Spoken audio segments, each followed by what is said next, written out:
तो कहानी के शुरू होते ही एक आदमी तैरते हुए पानी से निकलता है। वह अपने आसपास की हर चीज को गौर से देखते हुए कहता है, नहीं, यह मेरी दुनिया नहीं, मेरी दुनिया कोई और है। कहाँ है मैं जानता हूँ। मेरे अंदर एक उम्मीद है कि मैं अपनी दुनिया में पहुँच जाऊंगा। ये कहते ही केविन नाम का यह आदमी यहाँ से गायब हो जाता है। इसके बाद सीन शिफ्ट होकर हम केविन को अपनी नॉर्मल दुनिया में देखते हैं। वह एक बार में बैठा है, बहुत ही ज्यादा परेशान है क्योंकि स्टॉक मार्केट में उसका लगाया सारा पैसा डूब चुका है। इस समय पर मॉली नाम की एक लड़की उसके पास आकर बैठ जाती है। वह केविन से बात करना चाह रही थी। वह कहती है, क्या हुआ, उदास लग रहे हो। केविन जवाब में कहता है, हाँ, बहुत परेशान हूँ, सो प्लीज यहाँ से चली जाओ। मॉली कहती है, नहीं, मैं तुम्हारे पास बैठूंगी क्योंकि उदास लोग मुझे बहुत पसंद है और वैसे भी मैं तुम्हारे लिए यहाँ नहीं आई, मैं अपने फ्रेंड से तुम्हारा मूड ठीक करने की बेट लगा के आई हूँ। केविन अब न चाहते हुए भी उसे अपने पास बैठने की इजाजत दे देता है। मॉली की कंपनी अब उसे भी अच्छी लगने लगी थी। बातें करते करते ये लोग अच्छे दोस्त बन जाते हैं और कुछ ही समय बाद ये लोग शादी भी कर लेते हैं। वक्त गुजरता है और ये दोनों एक दूसरे के साथ बहुत खुश थे। वे नहीं जानते थे कि उनकी ये खुशी ज्यादा देर तक चलने वाली नहीं थी, क्योंकि एक दिन ऑफिस से घर आते हुए ट्रक के साथ टक्कर होने पर केविन का बुरी तरह एक्सीडेंट हो जाता है। जब उसे होश आता है तो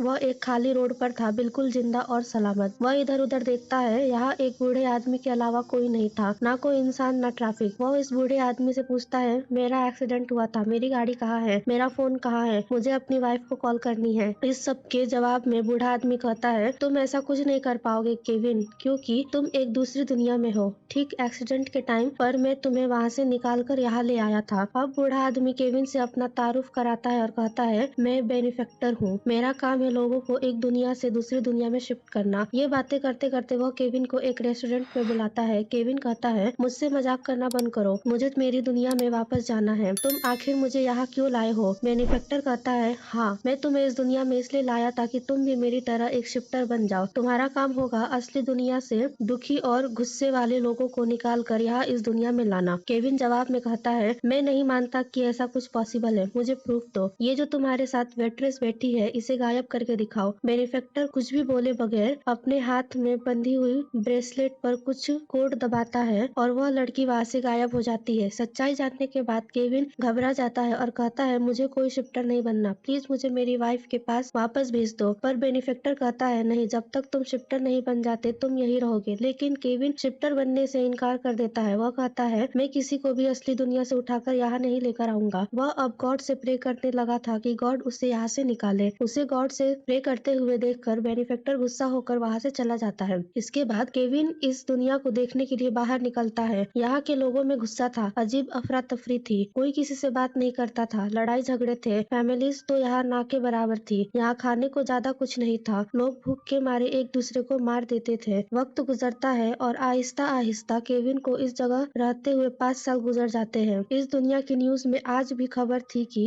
बेनिफेक्टर ने केविन को शिफ्टर बनने की ऑफर की थी और केविन ने उसे मना कर दिया था। केविन की अभी तक यही कोशिश थी कि उसे यहाँ पर कोई शिफ्टर मिल जाए जो उसे उसकी वाइफ के पास पहुँचाए, लेकिन आज तक वह अपनी इस कोशिश में कामयाब नहीं हुआ था। उसका एक गैब्रियल नामी दोस्त भी बन गया था, जिसके लिए केविन ने यहाँ पर बाइबल लिखी थी, जो कि यहाँ लिखना मना था। खैर, केविन अब एक ऐसे इंसान के पास जाता है जिसके पास ऐसी टेक्नोलॉजी थी जिसके जरिए असली दुनिया के लोगों को देखा जा सकता था। केविन यहाँ पर अपनी वाइफ को देखना चाहता था। काफी ट्राई के बाद उसे वह दिख पाती है। वह इस आदमी से कहता है, मैं अपनी वाइफ के पास जाना चाहता हूँ, मुझे इसकी लोकेशन बताओ। लेकिन वह आदमी कहता है, मैं ऐसा नहीं कर सकता, मेरे बस में बस इतना ही है कि मैं तुम्हें तुम्हारी वाइफ को दिखा दूं। केविन यहाँ से निकल कर बाहर आ जाता है। बाहर बहुत से लोग प्रोटेस्ट कर रहे थे। केविन और उसका दोस्त गैब्रियल भी इन लोगों में जाकर खड़ा हो जाता है। पुलिस उनके आगे खड़ी थी। अचानक इन्हीं प्रोटेस्ट करने वालों में से एक आदमी भागते हुए दूर जाकर गायब हो गया। उसके यहाँ से भागते ही पुलिस ने लोगों पर गोलियां बरसाना शुरू कर दी। केविन और गैब्रियल एक बिल्डिंग के अंदर छुप जाते हैं। केविन गैब्रियल से कहता है, वह आदमी भागने में इसलिए कामयाब हो पाया क्योंकि वह एक शिफ्टर था, मुझे भी बस एक शिफ्टर ही चाहिए। इस पर गुस्से में गैब्रियल जवाब देता है, बस छोड़ भी दो अपनी कोशिश, ना तो तुम्हें कोई शिफ्टर मिलेगा और ना ही तुम यहाँ से बाहर जा पाओगे। केविन अब अपने लिए शॉपिंग करने के लिए एक शॉपिंग मॉल में जाता है, जहाँ वह एक बच्चे को देखता है। 7 साल का यह बच्चा केविन की आंखों के सामने ही गायब हो चुका था और अगले ही पल यहाँ वापस भी आ चुका था। इस बच्चे को देखकर केविन को अपना बेटा याद आता है, जो भी ऐसे ही एक शॉपिंग मॉल में गायब हो गया था। यह चीज याद करके केविन और भी ज्यादा उदास हो चुका था। इसी मॉल में केविन को नादिर नाम नामी एक आदमी भी मिलता है। वह आदमी यहाँ केविन को असली नाम से पुकारता है और उसे कहता है, मैं जानता हूँ तुम भूखे हो, अगर तुम चाहो तो मेरे घर आकर खाना खा सकते हो। नादिर यहाँ पे एक वह इंसान था जिसके पास फैमिली थी, उसकी वाइफ और 2 बेटियां। केविन उसके साथ उसके घर चला जाता है। नादिर जानता था कि केविन को आज भी बाइबल याद है और दूसरी दुनिया की बहुत सी चीजें जो ये लोग भूल चुके हैं। वह चाहता था कि केविन उसकी बेटियों को वो सब सिखाए जो उसे याद है, जिसके बदले वह उसे अपने घर में रहने भी देगा और उसे खाना भी देगा। इससे पहले कि केविन एक्साइटेड हो पाता, यहाँ पर अलार्म बजना शुरू हो जाते हैं। जल्दी से ही लोग न्यूज चलाकर देखते हैं तो इन्हें पता चलता है कि बेनिफेक्टर जो काफी सालों से इस दुनिया में वापस नहीं आया था, कल वापस आने वाला था। यह जानकर केविन की तो जैसे उम्मीद दोबारा जाग गई थी अपनी दुनिया में जाने की। केविन जल्दी से अब उस आदमी के पास आता है जिसके पास असली दुनिया में लोगों की लोकेशन जानने वाली टेक्नोलॉजी थी। वह उससे मॉली की लोकेशन मांगता है, पर यह आदमी केविन को बताता है कि तुम मॉली की लोकेशन तब तक नहीं जान पाओगे जब तक शिफ्टर वाला वो खास किस्म का ब्रेसलेट तुम्हारे पास नहीं होगा। अब शिफ्टर वाला ब्रेसलेट सिर्फ बेनिफेक्टर के पास था और अगर केविन को वह हासिल करना था तो उसे बेनिफेक्टर को मारना था, जिसके लिए वह गैब्रियल से गन ले लेता है। हालांकि वह जानता है कि इस दुनिया में गन रखना इलीगल है। सुबह होती है, बेनिफेक्टर भी इस दुनिया में आ चुका था। पुलिस की सख्त सिक्योरिटी थी।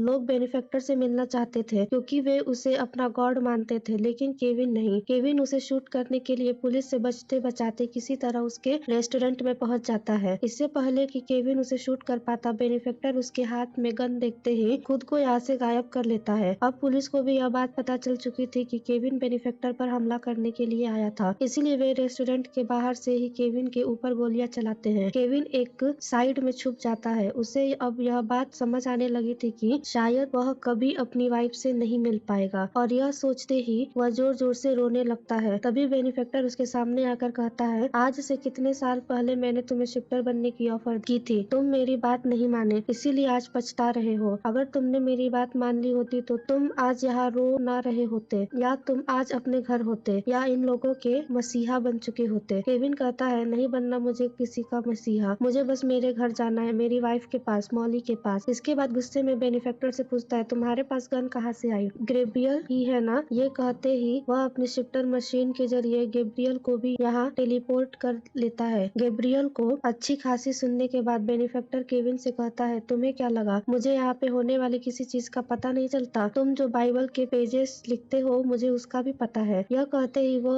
यहाँ से गायब हो जाता है। उसके जाते ही पुलिस वाले जो बाहर खड़े हुए थे वे भी इनके ऊपर गोलियां चलाना शुरू कर देते हैं। एक गोली गैब्रियल को लगती है जिससे वह मर जाता है, जबकि केविन सोफे के पीछे छुपकर अपनी जान बचा लेता है। इसी बचाव के दौरान केविन की नजर पड़ती है गैब्रियल के हाथ पर। उसके हाथ में शिफ्टर वाला ब्रेसलेट था, यानी इतनी बड़ी सच्चाई उसके अपने दोस्त ने उससे छुपा रखी थी कि वह एक शिफ्टर था। लेकिन खैर, अब केविन इस डिवाइस के जरिए मॉली की लोकेशन का पता लगाकर वहां जा सकता था। गैब्रियल के हाथ से उतारी हुई इस डिवाइस को अपनी हाथ में पहनते ही केविन कुछ कोड्स मिलाता है और यहाँ से अचानक टेलीपोर्ट होकर किसी और दुनिया में पहुंच जाता है। यह केविन की दुनिया नहीं थी, वह पहचान चुका था। वह दोबारा कोड एंटर करता है और यहाँ से टेलीपोर्ट होकर किसी दूसरी दुनिया में गिर जाता है। इस मर्तबा वह पानी में गिरा था और यह वही सीन है जो हम मूवी के स्टार्ट में भी देख चुके हैं। यह भी उसकी दुनिया नहीं थी, वह जानता है, लेकिन वह अपनी वाइफ को ढूंढते हुए अपनी दुनिया में पहुंच जाएगा। उससे यह उम्मीद है। वह दोबारा कुछ कोड एंटर करता है और एक दूसरी दुनिया में टेलीपोर्ट हो जाता है। यह दुनिया किसी पागल खाने से कम नहीं थी और यहाँ पर डॉक्टर गैब्रियल था। उसे यहाँ पर गैब्रियल के कई वेरिएंट मिलते हैं जो पूरी तरह उसके पीछे पड़ चुके थे। वह इनसे बचते बचाते दूसरी तरफ जाता है तो यहाँ उसे रोती हुई एक लड़की दिखाई देती है। यह लड़की शायद उसने कहीं देखी थी। रोते हुए यह लड़की बताती है कि तुम्हारी वजह से आज मेरी जिंदगी यहाँ पे पागलों जैसी हो गई है। याद है ना, तुमने इस बेनिफेक्टर से कहा था कि मुझे गायब करके दिखाओ, उसने मुझे टेलीपोर्ट करके यहाँ भेज दिया और आज तक मैं यहाँ पे हूँ। यह जानकर केविन को थोड़ा बुरा लगता है। वह टीना से अपनी गलती की माफी मांगता है और अभी ये सब बातें कर ही रहा था कि यहाँ पर गैब्रियल के वेरिएंट आ जाते हैं जो उसे शूट करना शुरू कर देते हैं। इससे पहले कि केविन मर जाता, वह दोबारा अपनी डिवाइस पे कुछ कोड एंटर करके एक दूसरी दुनिया में टेलीपोर्ट हो जाता है। इस दुनिया में केविन को अपना ही दूसरा वेरिएंट नजर आ रहा था। यह कह ले कि उसका हमशक्ल। गुस्से में वह केविन से पूछता है, तुम कौन हो और यहाँ कैसे आए? केविन को कुछ समझ नहीं आ रहा था। वह उसे माफी मांग रहा था और इसी दौरान वह दूसरा आदमी केविन के हाथ में वह डिवाइस देख लेता देता है। वह केविन से कहता है, ये डिवाइस तुम्हें कहाँ से मिली? ये मुझे दे दो, इसके बदले तुम मुझसे जो चाहो मैं तुम्हें वह दूंगा। लेकिन केविन यह डिवाइस उसे देने से मना कर देता है क्योंकि उसे हर हाल में अपनी दुनिया में अपनी वाइफ के पास जाना था। इससे पहले कि वह सामने वाला आदमी केविन पर गोली चलाता, केविन दोबारा डिवाइस के ऊपर कुछ कोड एंटर करके उसी दुनिया में पहुंच जाता है जहां बेनिफेक्टर था। इस बार वह नादिर के घर पर गिरा था। वह देखता है कि नादिर पुलिस की गोलियों से जख्मी हो चुका है क्योंकि पुलिस को लग रहा था कि नादिर ने केविन को छुपाया है। मरता हुआ नादिर भी यहाँ अपनी वाइफ को एक उम्मीद देकर जाता है कि वह यहाँ से निकल जाएगा। केविन अब बिना वक्त गवाए उस आदमी के पास जाता है जिसके मॉनिटर केविन के पास मौजूद इस डिवाइस की मदद से उसकी वाइफ की लोकेशन उसे बता सकते थे। जितनी देर में वह आदमी केविन की मदद करने के लिए मॉली की लोकेशन ढूंढ रहा था, उतनी देर में पुलिस वाले भी केविन को ट्रैक करते हुए वहां पर आ चुके थे। वे बस केविन को गिरफ्तार ही करने वाले थे, पर उससे पहले केविन का साथी केविन को मॉली की लोकेशन का कोड बता देता है। उस कोड को एंटर करते हुए पुलिस के गिरफ्तार करने से पहले केविन मॉली के पास अपनी असली दुनिया में पहुंच चुका था। मॉली जो इस समय मॉल में थी, वह भी इतने सालों बाद केविन को वहां देखकर हैरान थी। हैरान होने के साथ साथ गुस्सा भी। वह केविन से कहती है, तुम्हें याद है तुम मुझे अकेला छोड़ गए थे? केविन कहता है, नहीं, मैंने तुम्हें कभी नहीं छोड़ा। वह अपने हाथ में पहनी हुई अपनी वेडिंग रिंग उसे दिखाता है और कहता है, जितने भी साल मैं तुमसे दूर रहा तुम्हारी याद में रहा, मैं तुम्हारे पास आने की कोशिश करता रहा। मॉली मेरी बात का यकीन करो। लेकिन इस समय मॉली उससे कहती है, तुम जहाँ से आए हो वहाँ वापस चले जाओ, लेकिन मैंने अब दूसरी शादी कर ली है। केविन यह सुनकर टूट सा गया। वह मॉली से कहता है, नहीं प्लीज मॉली, ऐसा नहीं करो, मैं तुम्हारे बिना मर जाऊंगा। मॉली उसकी यह हालत देखते हुए कहती है, अच्छा ठीक है, अगर तुम मेरे साथ रहना चाहते हो तो मेरी एक शर्त है। हमारा जो बच्चा गुम गया था तुम उसे ढूंढ कर लाओ मेरे पास। मैं भी सब कुछ छोड़ दूंगी, हम दोबारा से अपनी लाइफ जीना शुरू कर देंगे। मॉली वहाँ से जा चुकी थी और केविन टूट चुका था। इसी दौरान हम देखते हैं कि बेनिफेक्टर दोबारा उसे वहाँ से टेलीपोर्ट कर अपनी दुनिया में ले जाता है। बेनिफेक्टर बहुत ही ज्यादा गुस्से में था। वह केविन से कहता है, तुम्हें क्या लगा था तुम इतनी आसानी से यह दुनिया छोड़ जाओगे और मैं तुम्हें कुछ भी नहीं करूंगा? तुमने जितना भी बुरा मेरे साथ किया है अब तुम उसकी सजा भोगोगे। केविन ऐसे खामोश था जैसे अब उसके साथ कुछ भी हो जाए उसे फर्क नहीं पड़ता। बेनिफेक्टर कहता है, तुम्हारे पास दो ऑप्शन है, एक यह कि तुम्हें तुम्हारी वाइफ के पास तुम्हारी पुरानी लाइफ में वापस भेज दूं, और दूसरा यह कि जिस लड़की को तुम्हारे वजह से मैंने पागल खाने भेजा था उस लड़की को मैं उसकी वाइफ के पास भेज दूं। बेनिफेक्टर शायद उसका इम्तिहान ले रहा था क्योंकि इस समय जिस दुनिया में केविन था उस वक्त इस दुनिया में हर कोई सेल्फिश बन चुका था। बेनिफेक्टर जानता था कि केविन अपनी लाइफ में वापस आने का फैसला करेगा, लेकिन हैरानी की बात यह थी कि केविन उससे उल्टा फैसला करता है और लड़की को उसकी पुरानी लाइफ में भेजने का फैसला कर देता है। केविन की बात मानते हुए बेनिफेक्टर ने टीना नाम की उस लड़की को उसकी फैमिली के पास वापस भेज दिया। यह लोग देखते हैं कि अपने घर जाकर वह बहुत खुश थी, लेकिन बेनिफेक्टर गुस्से से पागल हो चुका था क्योंकि केविन हर मर्तबा उसकी सोच से उलट काम करता था और इस वक्त वह गुस्से में केविन को गोली मार देता है। केविन की आंख एक नई दुनिया में खुलती है। वह एक बार के पास खड़ा था। वह बार के अंदर चला जाता है जहाँ पर उसे अपनी वाइफ मॉली बैठी दिखाई देती है। केविन को यह एक चांस लग रहा था। वह मॉली के पास जाता है और उससे पूछता है, उदास लग रही हो, क्या हुआ? केविन की तरफ मुंह फेरते हुए मॉली कहती है, 18 घंटे की शिफ्ट की है, अभी घर जाना है, थक गई हूँ। ये लोग बातें कर ही रहे थे कि अचानक मॉली के पास उसकी बेटी का कॉल आ जाती है और ऐसे केविन को पता चलता है कि इस दुनिया में मॉली शादीशुदा है। उसके फोन कट करते ही वह मॉली से पूछता है, क्या तुम शादीशुदा हो? मॉली कहती है, हाँ, पर मैं अब अपने हस्बैंड के साथ नहीं रहती। यह सुनकर केविन की खुशी का ठिकाना ही नहीं रहा था। वह मॉली से बातों ही बातों में अपनी दोस्ती कर लेता है और फिर चाय के लिए भी इनवाइट करता है। ऐसे ही कुछ अर्स बाद इनकी शादी भी हो जाती है। केविन और मॉली दोबारा से एक हैप्पी लाइफ जीने लगे थे। कहानी के आखिर में केविन बताता है, मैं जानता हूँ कि यह मेरी दुनिया नहीं है, लेकिन मैं इस दुनिया में एडजस्ट कर लूंगा क्योंकि इस दुनिया में मेरे साथ दोबारा मेरी वाइफ मॉली है। जो बताते हुए यह कहानी यही खत्म हो जाती है।